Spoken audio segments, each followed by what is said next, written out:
Ben, tu sais, la bière, c'est 95% d'eau.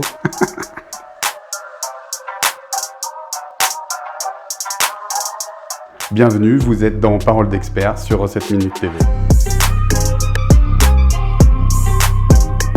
Alors, si c'était si simple, non, c'est pas la couleur qui fait la force de la bière. La couleur de la bière, ça vient essentiellement de la manière dont on va torréfier les céréales qui vont être utilisées pour produire cette bière. Un petit peu de torréfaction, ça donne des grains très clairs et une bière très claire. Et puis si on torréfie beaucoup, ça donne quasiment la couleur du café et les saveurs du café. Et ces couleurs, elles vont apporter les goûts principaux de la bière quand on n'y rajoute rien, bien entendu. Et on peut tout à fait arriver à faire une bière très foncée, comme la Guinness, qui va être autour des 4% d'alcool, comme on peut faire une bière brune à 10 degrés, qui va être beaucoup plus costaud et aussi souvent beaucoup plus savoureuse.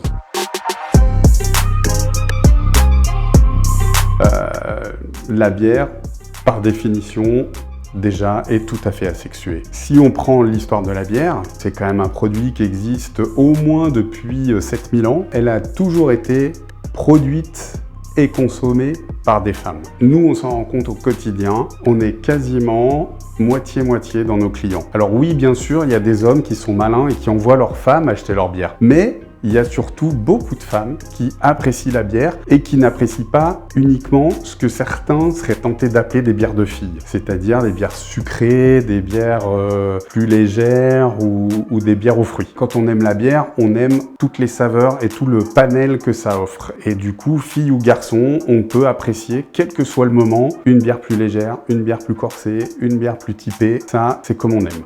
J'espère que toutes les informations que vous aurez pu recevoir aujourd'hui vous aideront à mieux appréhender et à mieux apprécier la bière. Et si vous avez des questions, n'hésitez pas à les noter en commentaire. Et puis à bientôt autour d'une bonne bière.